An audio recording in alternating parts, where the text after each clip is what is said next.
Okay, so we're back. What I've done is I've downloaded like four problems, or five problems. Here are the five problems I'm going to cover. There'll be 15, 26, 33, 48, and 50 in the next I'll probably do two per video. All right, per lesson video. So suppose that a NASCAR race car is moving to the right at a constant velocity of 82 meters per second. Okay, so its velocity its initial velocity is positive 82 meters per second. Okay. What is the average acceleration of the car? Constant velocity. What does that tell me about the average acceleration? You are so correct.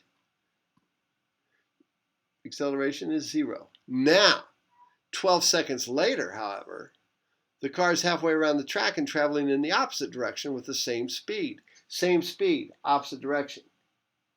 Okay? So V final. So what is the average acceleration of the car then? If this is V naught, then V final is, and the reason I picked this problem is you might go, oh, well, that was 0 too. No, no, no, no. That's its instantaneous acceleration at that point because it's not, the velocity is not changing. But when it changed, it went from to minus 82 meters per second in 12 seconds. So you might be going, oh, okay. So we know that acceleration in part B is equal to minus 82 minus 82, here's our V final minus our V initial, divided by the time. What did it say the time was? 12 seconds later. Remember when we talked about the steering wheel is also a accelerator? Here's case in point. All you gotta do is find my calculator. I probably shouldn't need a calculator for this. So I got minus 82 is equal to minus 164 divided by 12. Boom, negative 13.7 meters per second squared. That's it. What is the average acceleration? Okay, there it is. Oops, there it is. All right. So that was just exercising those. Now, let's look at problem 26. It says, because I've added two things to it. I've added these two things. So problem 26 says, a VW Beetle goes from 0 to 60 miles per hour with an acceleration of 2.35 meters per second squared. Okay, how much time does it take for the Beetle to reach this speed? Well, that shouldn't be too difficult because here we go. We know that V final is equal, using our 4 to 5 equation equals V initial plus the acceleration times time. Okay, so we go, all right, fine. We know the acceleration, so V final is 60 miles per hour, but we've got to convert 60 mph times our 0.447, and that gives us I think 28, isn't it? Is that 60 times 0.447 is equal to 26.8 meters per second. Okay, so that's V final. 26.8 meters per second is equal to 0 plus 2.35. Notice I'm keeping everything as 3 sig figs times t. So 26.8 meters per second divided by 2.35.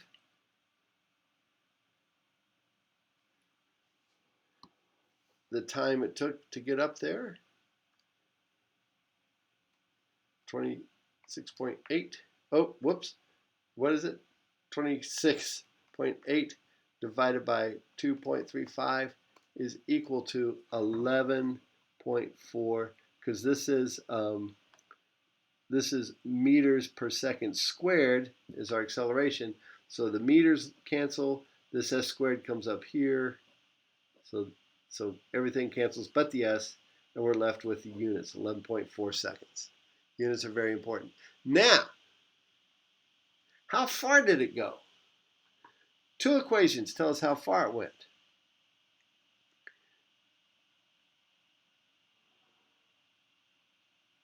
Find the acceleration of the drag. Oh, this one you're given the time. Okay. Well, let's figure out the distance of the VW. So x naught is equal to 0.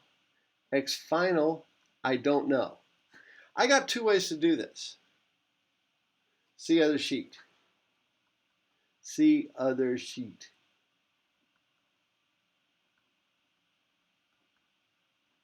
Okay, so two ways to do this. I can do it this way. Oops, that's page 2 of this. All right, I can do it this way. I can say, well, x final is equal to x initial plus v naught, the initial velocity times the time, which we figured out was 11.4 seconds, plus 1/2 at squared. Now I've got everything I need here. Equals 0 plus 0 times 11.4 plus 1/2, or let's go with 0.5 times 2.35 times 11.4 squared. That would give me the distance.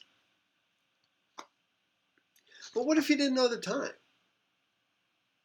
What if I told you, so that's one way to do it, and you know, me plugging in on the calculator is going to be, but what if I didn't know the time? What if the time was unknown? How would I do that? Well, but I did know the final velocity. Well, the final velocity was 26.8 meters per second. The initial velocity was 0. I've got this formula, v final squared.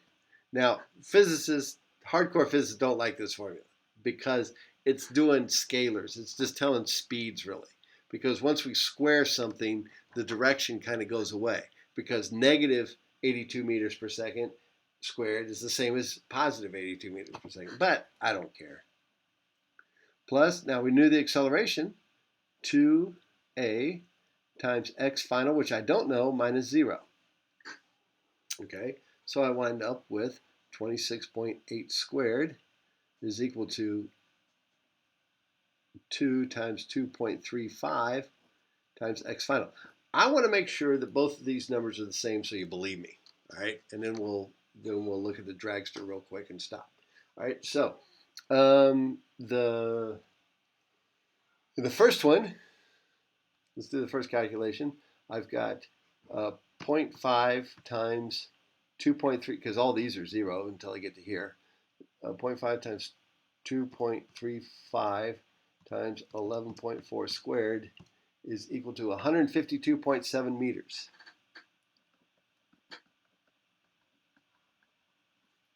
And this one, I've got 26.8 squared divided by 4.7. Do you see where I got that? I multiplied those two together. So if I take 26.8 squared divided by 4.7, I also get 152.8 meters. Pretty cool. I mean, it's a little bit different because of the 3 sig figs, but hey, at 3 sig figs, this is 153 meters, and this is 153 meters. All right, now let's look at the dragster real fast. The dragster is in 0.6 seconds. Find the acceleration. Okay, well that's easy. The acceleration of the dragster is equal to